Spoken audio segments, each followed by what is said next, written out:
One question that comes to mind in the light of today's gospel is, where does the mother figure in all this?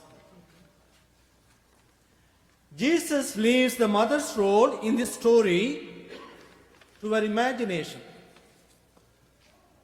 But the mother's role is something we would do well to think about, especially given that Latter Sunday, the fourth Sunday of Lent, is traditionally celebrated as Mothering Sunday in England.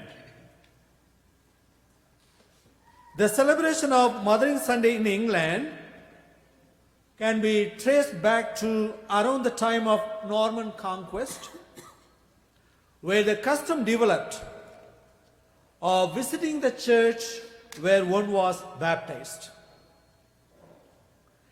Latter Sunday was chosen for this occasion because of the maternal theme in the entrance antiphon.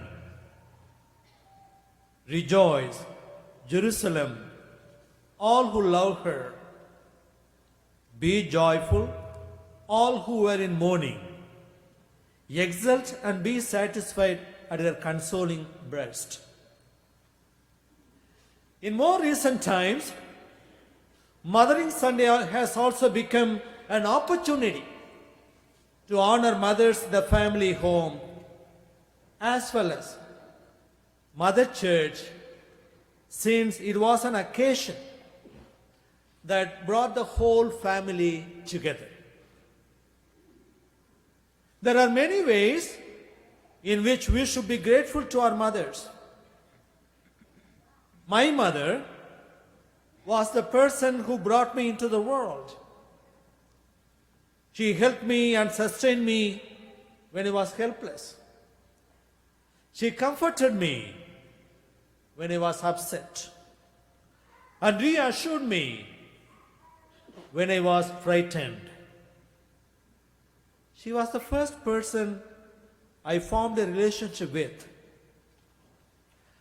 I learned my mother tongue from her. When the prodigal son in the parable came to his senses, we can imagine that he too would have had similar thought of gratitude towards his mother. When we remember our mothers, we remember where we come from, where our home is. Although people can very far astray in this life and can do deeply inhuman things, the relationship people have with their mothers still allow us to see a glimmer of humanity in them. Mothers will still love their children even if their children do the most wicked things. For instance, when K.K. Galatz, the mother of Joseph Stalin, met him for the last time shortly before she died, Stalin is reported to have said to her, "Mama, do you remember our sore?" "Well, I'm something like that sore."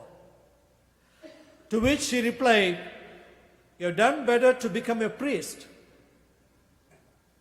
Stalin had been a seminarian as a young man, and his mother wouldn't going to let him forget this.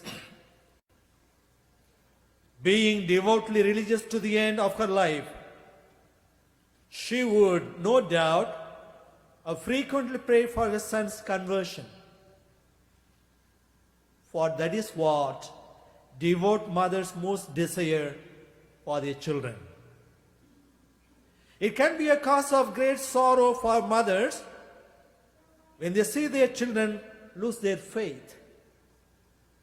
But it is a blessed kind of sorrow. For any mother who sorrows in this way, know that the greatest gift anyone can have is the gift of faith. And anyone who he realizes is truly blessed. Moreover, Jesus promises that those who mourn will be comforted. And so mothers should keep mourning for their wayward children, trusting that God will transform their sorrow into joy. When Saint Monica mourned for her wayward son Augustine, she went to a priest begging him to speak to him so that he might come to his senses. The priest refused, since he saw that Augustine was too puffed up with pride to pay any notice. But when Saint Monica kept insisting, the priest rebuked her, saying, "Go your way, and God bless you. For it is not possible that the sons of these tears should perish." So maybe we can imagine that the mother in this parable of the prodigal son was a mother who shed many tears for her son and prayed that he would one day come home. And when the prodigal son finally did return, we can imagine how he would have embraced his mother and thanked her for all her kindness and the role she played in helping to bring him back to his senses, reminding of where he came from and where his true home is. Not every mother gets to be reconciled with her wayward children in this life. But if she keeps praying for them, trusting that God will comfort those who mourn, then it will be a story with a happy ending when they are reunited together in the life to come. For God will not let the children of mothers' tears perish.